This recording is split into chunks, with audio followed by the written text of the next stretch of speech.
good about or really proud of that's happened recently? Probably my last two periods, my second and third period, because they're usually really tough, but today because like they were on the computers and they were doing semi-group work, they were more excited about it, so they were actually like doing work. And like some of the kids, like Ray, for example, who usually like just talks the whole time, he actually got most of the chart filled in. So Yeah. I noticed that. I noticed that they are pretty engaged in, or at least today were pretty engaged in the activity itself, and we're, for the most part, working through all of the different parts. Yeah. Which is focusing. yeah. Yeah. It's always good whenever the work is the driver for their engagement, right? And so that's really awesome. Cool. We're gonna talk about them just a little bit more in just a minute. Last week I started entering merits and demerits for you, and then you stopped giving them to me. What Yeah. happened? I had time, so Okay. I felt like I was being a burden and that I should like Okay. Are you sure? get used to doing it anyway. Okay. Yeah. It really isn't a very big burden, and so if it feels like, you know what, I changed my mind, you can give it back to me, no Okay. problem. Yeah. Yeah. I put them in pretty quickly. So that offer is still on the table if you Okay. need it. How is, last week we talked about gradual release, and that was the thing that you said, hey, this would really help. Is there anything that you're feeling now, like, okay, how are you feeling with time now? I think one of the big things last week was that I was spending a lot of time trying to like figure out seating arrangements and rearrange them, and now they're pretty stable. Yeah. So I don't have to, because I would spend like, I don't know, 15 minutes each time, and last week was shorter Yeah. blocks, right? So it was like most of my planning time, because by the time I like had all my, like organized my desk and then did the seating arrangement, it was like I only had 10 minutes left. Yeah. So So then you didn't actually have time to get planning done or Mhm. grading done or anything right. like that done. That makes sense. So this week, longer periods, you can feel the difference? You feel Yeah. Okay, It's funny because I don't really feel the difference in class, good. but I definitely can feel it for my planning period. Yeah, I think in class, the big difference is that you probably get more done. You're probably not skipping exit tickets. You're probably getting Yeah. all the way to the end. Yeah. Yeah. Cool. Okay. Do you have, I just want to make sure that I'm keeping our time well. Do you have any thought catchers that I can write down, and then we can see how much time we're going to need for everything? I need help with Sitlali. Okay. I'll put anything else that you want to chat about besides Sitlali?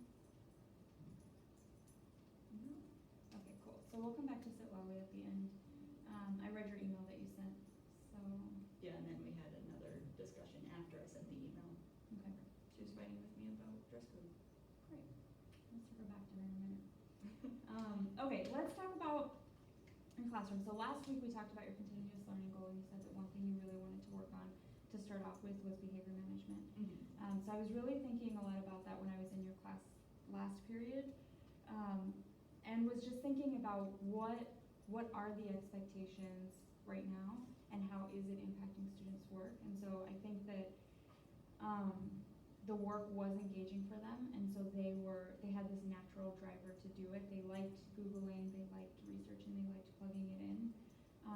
And even still, I think that if the behavior expectations were higher, I think that they would have gotten more work done and higher quality work done. Do you agree? Like if you had a group of angelic children, at the end, the work product would be a higher quality and more, even if their academic abilities were the same. Yeah, like my first period. Mm-hmm.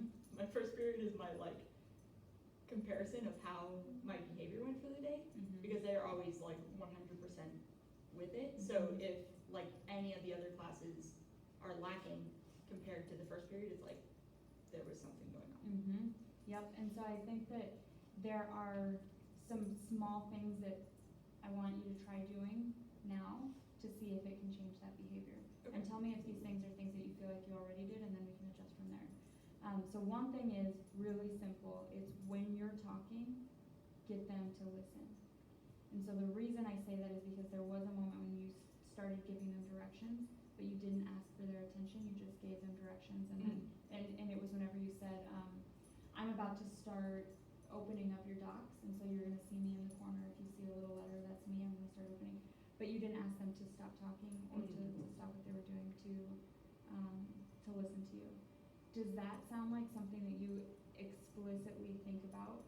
asking them to do in class?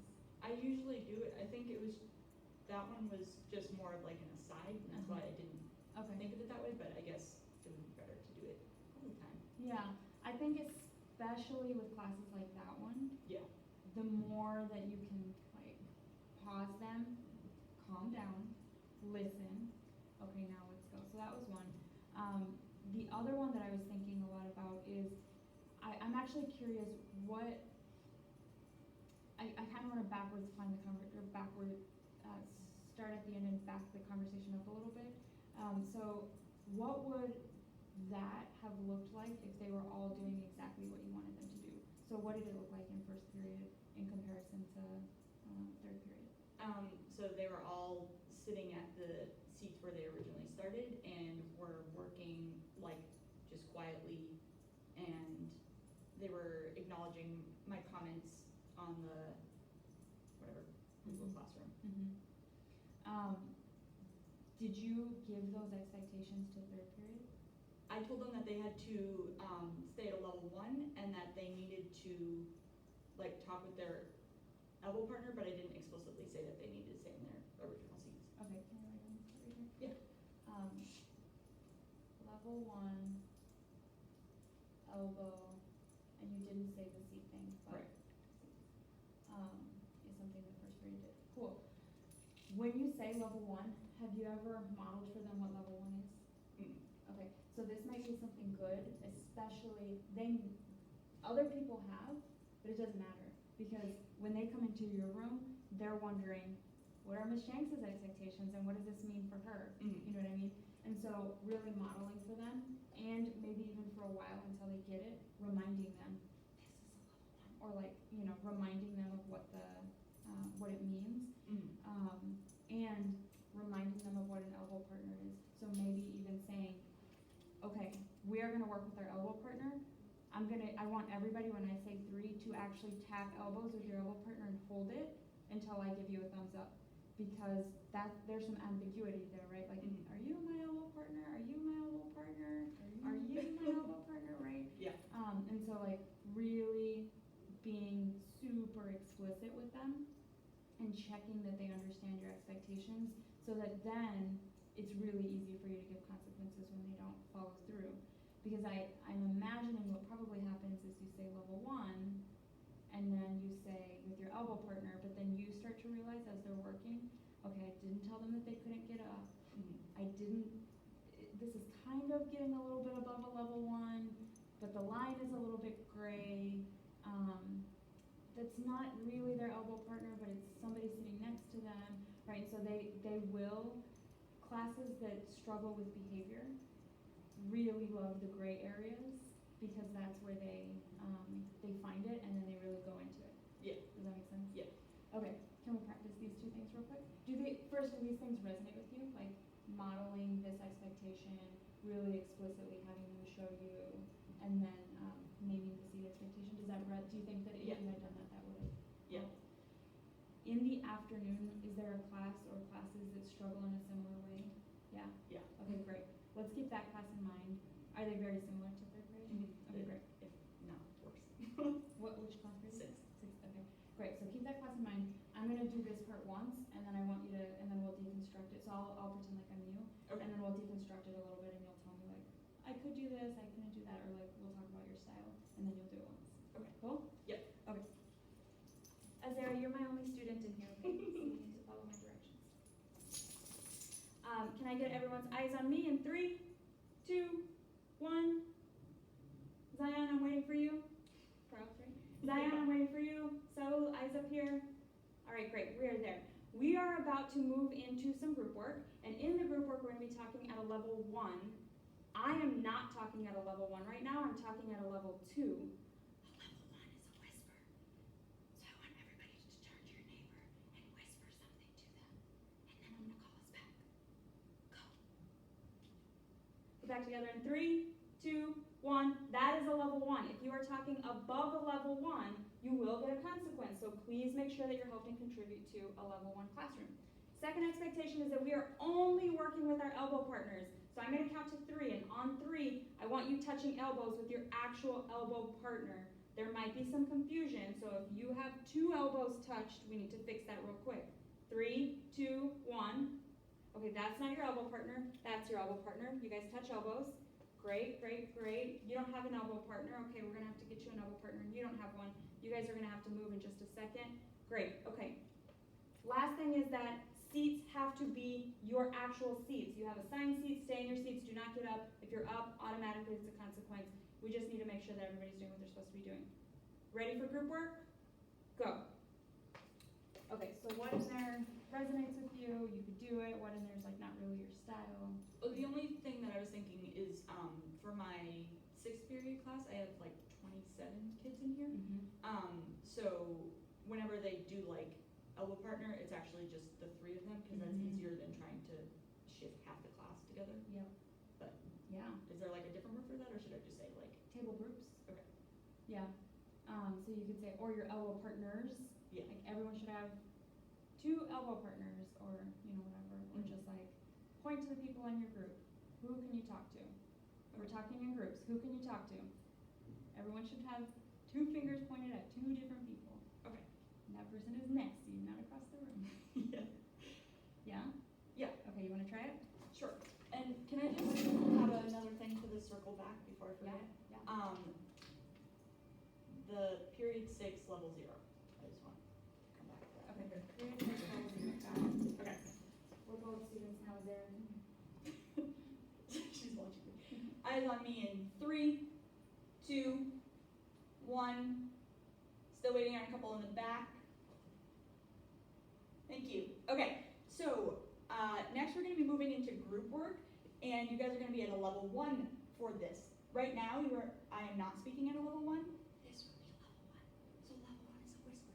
So if I was talking to whoever sits here, then I would be talking like this. Okay, so I'm going to let you guys practice a level 1 so you can hear what the whole room sounds like at a level 1. So go ahead and whisper something to the people at your table.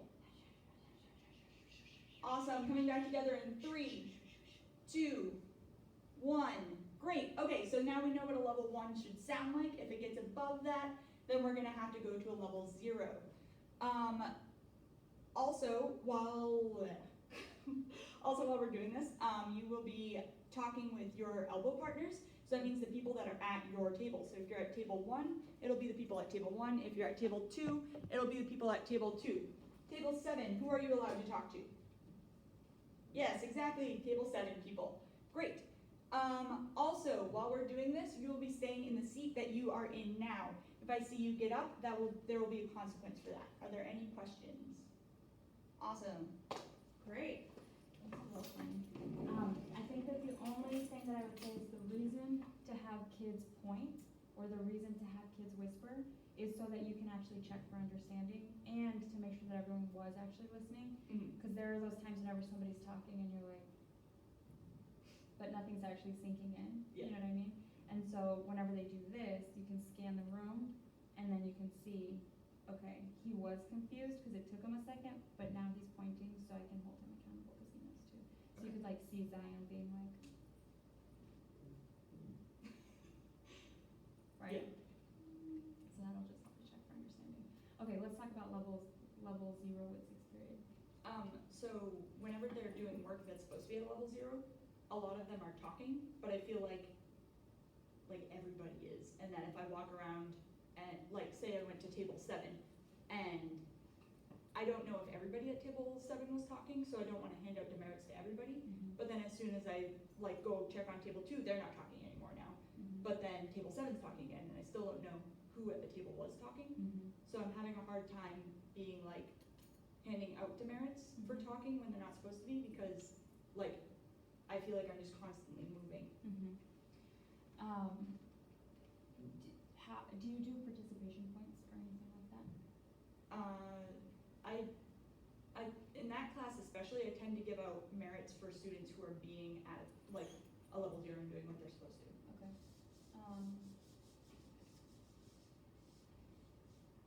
Okay. I feel like there are a couple of strategies. It sounds like it's so many of them that it's hard for you to isolate individual students in the moment making the decisions. And so one is if you do those exact same things and wait for a few seconds, so really explicitly name the expectations, scan for it, and then you wait, so you say, okay, go, and then you stay standing in your spot for a few seconds before you start circulating around the room. So really wait until everybody is doing what they're supposed to be doing and everybody has started to work. And maybe even narrating some of that, so saying like, I already see that, these are random names, I already see that Jennifer has started on her question number 1, I see that Saul is highlighting things that's looking really great from the front, you can see some of those things from the front, and so, but not moving until everybody is silently working, so that you can really scan the whole room and like scan it, and then, once you start circulating, you can, if that starts and it starts to, one, it's gonna be a lot more isolated because it's already like, I'm noticing any misbehavior already, so it's gonna be more isolated. But two, whenever it does start, you can go to that area, so like let's say it's here, you can go to this area, or I guess I would go to this area, and you can still keep visibility of the whole room. So the number 1 trick with that is, am I still keeping visibility of the whole room? And it's gonna feel really weird because it's gonna be things like if you're asking me a question, it's gonna be things like, yeah, what's your question? Okay, I see you over there. Okay, so you're gonna feel really split-brained because of that. But that hopefully will only last for a week or 2, and then kids will see that you are holding them accountable to it. I think the other thing is, and I don't think that this is the issue in your class, because I feel like you guys have pretty engaging and varied activities, but sometimes to pause and think, how much silent time am I expecting of them? And if it's more than 15-20-minute chunks of work time where they have to be silent, then how can I break that up so that they can have pauses in between where they can have socialization time that's appropriate, so that they're not like holding on for the, what do you think about all of that? Yeah, that's actually why, like this one, even though it was independent work, we decided that it'd be better for it to be a level 1 because otherwise it'd just be handing out demerits the whole time. And I definitely think the like answering a student question while looking is like one of the biggest struggles, because that's when the noise really starts to elevate everywhere because they're like, oh, she's not looking. So the other thing that you could do, so it's gonna feel really awkward because it really is gonna be like, yeah, okay, you know, and it's gonna be hard to give a good quality response here whenever you're having to scan like that. So it will feel awkward, but that will help you keep your eyes on the rest of the class. The other thing that you could implement is a parking lot. You know, so you could give kids, you could put Post-it notes out, and if they have a question, they could write it on their Post-it note and put it out, so that you can like pick up the note and keep scanning the room for it. And then as they get better with, it's hard because what you're doing is you are helping them slowly build self-control, right? And like right now, they need high accountability to build that self-control, and over time, once they start to build it, that's not what they'll need something else to help them get better and better at self-control. But that's what's really going on, right, is that they don't have the self-control yet to be able to regulate themselves and what's coming out of their mouths. Yeah. And so all of these things that feel like really high patrolling maybe is really high accountability and saying like, I want you to meet this expectation. What do you think? I think that's a good idea, because like, I don't know when it was, someday, I decided that like I was gonna crack down on my second period because they were like really getting on my nerves. So, and I've been taking things baby steps, so like kind of working on one period at a time. But so with my second period, I was just like, anytime that they were like talking at all when they weren't supposed to, I was handing out demerits, and I think that helped. But I feel like if I do that with all my periods every day, I think I would like explode, because it would just be a lot of emotional pressure, I guess. Yeah, and it really is thinking about, okay, what's the behavior that I'm seeing, and how can I teach kids the behavior that I want to see, and what is that behavior, right? And so like demerits are really great because it's a consequence that kids are given whenever they're actively choosing something that they shouldn't be choosing. But if it's that they don't actually have the skill yet, then how are you doing both? How are you teaching the skill and holding them accountable to learning the skill? Yeah. Okay, so in summing this part of the conversation up before we talk about Sit Valley, what are some things that you're gonna try, to implement leading this conversation? And I'm just gonna take some notes. I'm definitely gonna try out the like modeling for my 6th period class. I mean, I can try the 5th, but they're fine. And trying to answer questions while looking around and probably like pointing at kids. My question for that though would be, like, if I see a kid that's not talking, that is talking when they're not supposed to be, and I'm like answering a question, like I should go follow up with them and hand out a demerit then? Okay. You could also do a lightning quick public demerit, and it's funny because if you whisper a demerit to a kid, everybody can hear it, but to them it feels private. So if you're over here and you're like, Zion, that's 1, you need to stop talking, and then you keep, the impression is like she whispered it to me. It's like a weird psychological thing. It doesn't feel like, Zion, that's 1, you need to stop talking. Yeah. It's a different feeling for them, which is weird. Yeah, because I feel like that's one of my things is where it's like, you're not supposed to make it in public, but then like, I can't get over there quick enough for it to have the same impact or whatever. It's also not a hard and fast rule, right? Like if you are going to give it public, the key is for it to be just a lightning quick, addressed at the behavior and not the kid. And that there's nothing wrong with that. There's nothing wrong with saying, so I still don't have your eyes, that's a demerit.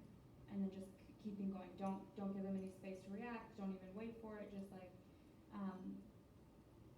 today we're going to be working on, so I still don't have your eyes, that's a demerit. We're going to be working on this research project where you're going to be opening up your computers, and just like, don't even skip a beat, you just keep going. Okay.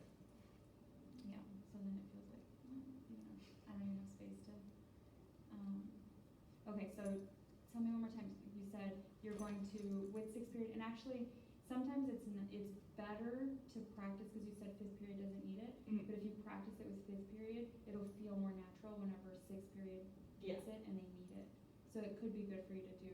I think you should do it with 5th period so that you have the words for yourself for 6th. Yeah, I like that my 1st and 5th periods are both like great classes because I can practice the day, especially 1st because I can practice like the day and pacing and stuff like that, because like I don't even think I've issued a single demerit in 1st period. Yeah, that's awesome. If I did, it's for like dress code. You're so cute. Okay, so that was the first thing, and then what was the second thing that you said you were gonna start implementing? The scanning while answering questions.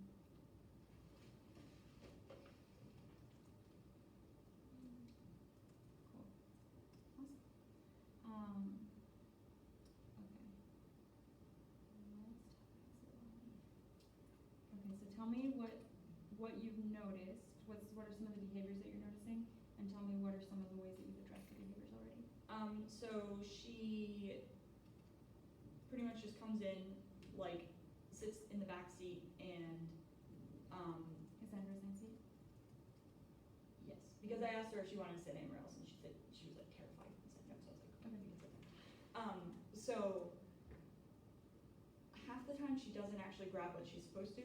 So I like hand her the worksheet, and then like while everybody else is working, she usually doesn't do much, but I'll like go in the back and be like, hey, I see that you don't really have a lot, do you understand? And like I'll like verbally work through some of the things she's supposed to be writing, and then I'll be like, cool, write that down, and then like come back in a few seconds or like a lap and see like, oh, cool, you've done it. Okay, that's a merit for integrity, great job, keep it up. But then like when they're moving on to the next thing, she still like doesn't start. So it's a lot of,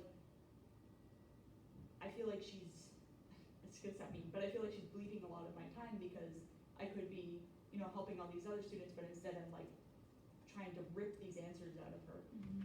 And then any day that we've had a computer so far, I'd be like, okay, you need to go grab a computer, and she's like, oh, my contacts are gonna hurt. And so I like, today I tried to give her the option of dimming the screen, and I was like, I don't, like, you need to use a computer to do this work, and then she was just like, I can't do it.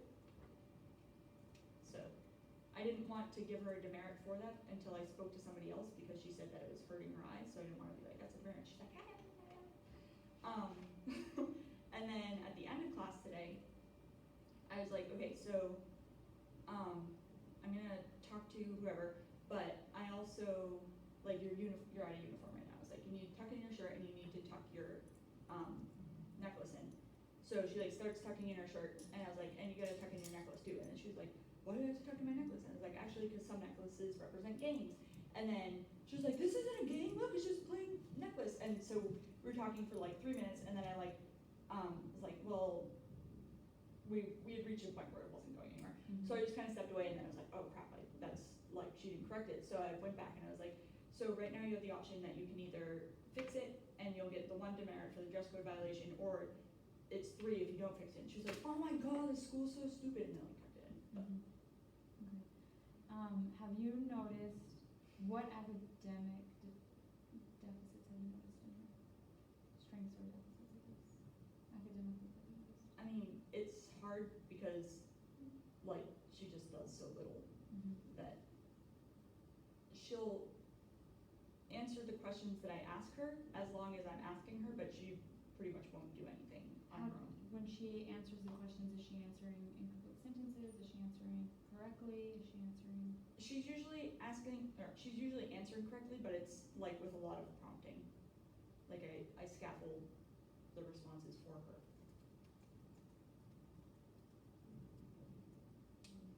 Okay. So, okay. Or like help her get to the answer. Mm-hmm. And then it's usually only like 1 or 2 words. Okay. So she's not giving full sentence answers. Yeah. She's not. And she's not writing full sentences. Okay.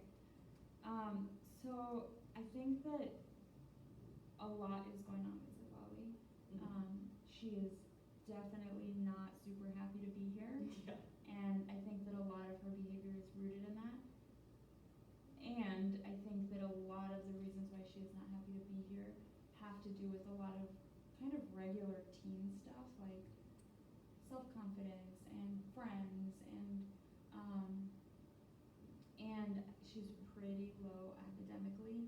She's also an ELL student, which I think doesn't come across super strongly because of all of the other things, but her grasp of English is not great either.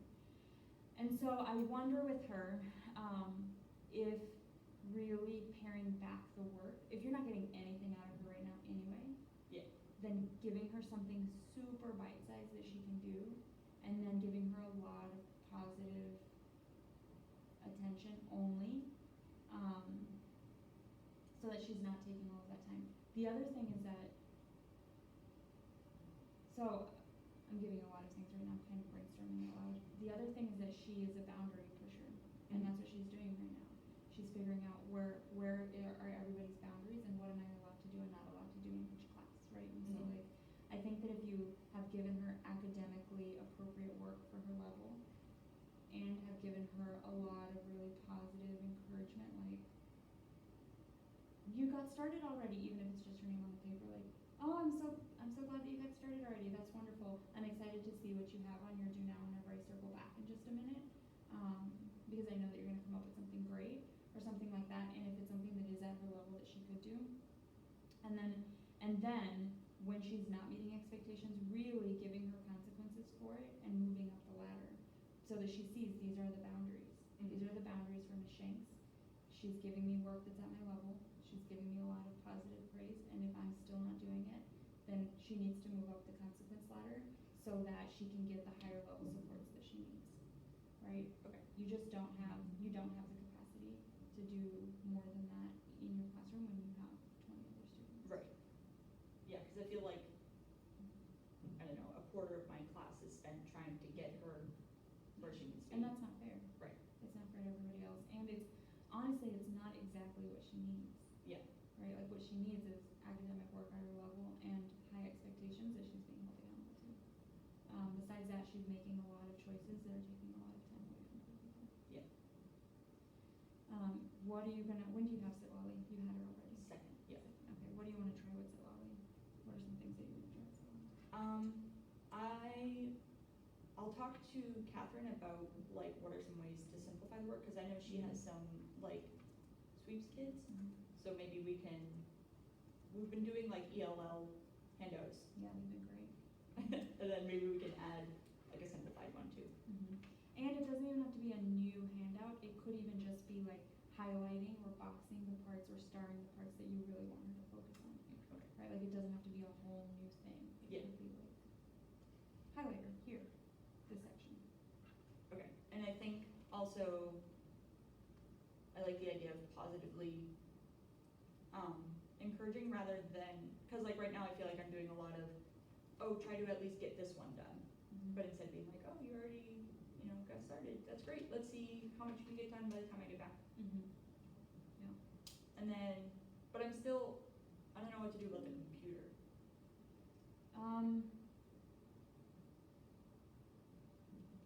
She doesn't, let me double check this, but I'm pretty positive she doesn't have any medical reasons why she cannot use the computer. Okay. So she needs to use the computer. I think if you dim the screen for her, that is a huge life skill that she needs to learn. Yeah. And so you could tell her that this is a huge life skill that you need to learn using the computers. If you cannot use computers, you've already shut out a huge portion of the work that you are going to be able to do whenever you graduate high school and graduate college. You need to use the computers. I'm going to give you a second to get started on it. And then if you're still not working, drop task. Okay. Yeah. I mean, dimming the screen is great. But also it's not, like, with these bright lights in this, there's not a huge difference between the screen and the, Yeah, and the lights in the room. I don't think it's 100% legitimate, but like, Yeah. I just don't want her to be like, you're causing me harm, I don't know. Like, I just feel, I can imagine that pushback. Also, she's on her phone. It's Yeah. the same brightness. Right. So, no. Yeah, I think that it's just, I will double check. I will let you know if there is something in her file that is a medical reason. If you don't hear back from me, it's because there's not. Okay. So, I'm gonna go check it whenever we're done talking, but I'm pretty sure that there's nothing in there. Yeah. Okay, cool. So I'm gonna add holding her accountable, with the consequence letter. Okay. She's an interesting girl. She's gonna, I think, once she starts forming relationships with adults here, she's gonna really change significantly. Yeah. But right now, she still feels pretty disconnected, is normal. Right? Yeah. And it, like I said, like, a lot of the times when I asked her either for group work or like, even just a turn and talk, like, she just gets this look of care. Like Yeah. So that's why I haven't like pushed her to do stuff like that, cause I don't want her to be scared, Yeah. Yeah, I mean, I think that she needs things like small, slow, and she processes a little bit slower, and so I think just like short and slow initially. Is there gonna be like a referral for her, do you know? I'm not sure if an IEP came with her or not, if it's being evaluated. I'm not sure where she is right now. Okay. If she doesn't have an IEP, we need to evaluate her, but I'm not sure what her process is, where she is in the process right now. Okay. Cool. Okay, to close us out, I was hoping to close out with a little bit of time for you to give me feedback on this 03, or on the coaching, or on the observations, or anything like that. I think they're very helpful. I also like that when you came in for the observation, like you helped out kids that needed help instead of just sitting there watching me. That was nice. And I think that your advice is very useful. And like, I like that, it's just chunked on like one topic. So like we're only talking about behavior management, and none of it, like you didn't come in and say like, oh, your class was out of control, I saw those 8 kids over there, none of them are on the right website, like, instead of just like, these are the things that you can work on in order to improve that, and instead of pointing out like flaws because maybe it was just one class period is bad or something, just like overall. Cool. Any critical feedback that you're like, I wish more of this, or I'm feeling like I need more of?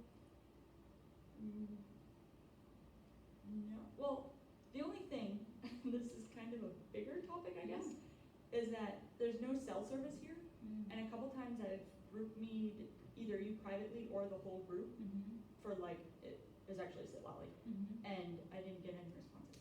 Okay. So Yeah. I don't know if there's a better way to quickly communicate with people. Yeah, I think that on your group me, if you create a group me group that has a few people on it, so like me, DeMarcus, Sadie, Burns, Mhm. if the four of us are on your group me text, you'll get a response much quicker. Okay. Because what I think probably happens is, somebody's in the middle of a meeting, or somebody's in the middle of a class or whatever, and then it just doesn't. Mhm. But if you group me a few of us, then, and if you just send it on the big group me, there's so many messages Yeah. all of the time, you know, and it's like easy for it to be anonymous of like, well, who was this to? Right. Yeah. Yeah. Okay. Yeah? Yeah. Okay. I just wasn't sure with the group me, if I created that group, if it like made a weird thing where it invites people and then they have to accept it, or if it's it would I just be think automatic. I think it's just automatic. Okay. I'm not an expert at group me, and it stinks that we have the kind of service that we do. Yeah. Yeah, but I'll also try to be better at just looking at my phone Okay. and making sure that I'm responding or asking others to respond if I'm not available. Okay. Yeah, okay, cool. Thanks, Julian. Thank Have you. a great into your Thursday. I hope you have some fun Friday plans or Saturday plans besides work. I think we're coming down to Austin-ish. Yeah. Because one of the other host families invited us down so that we could all have dinner together. Oh yeah, how's your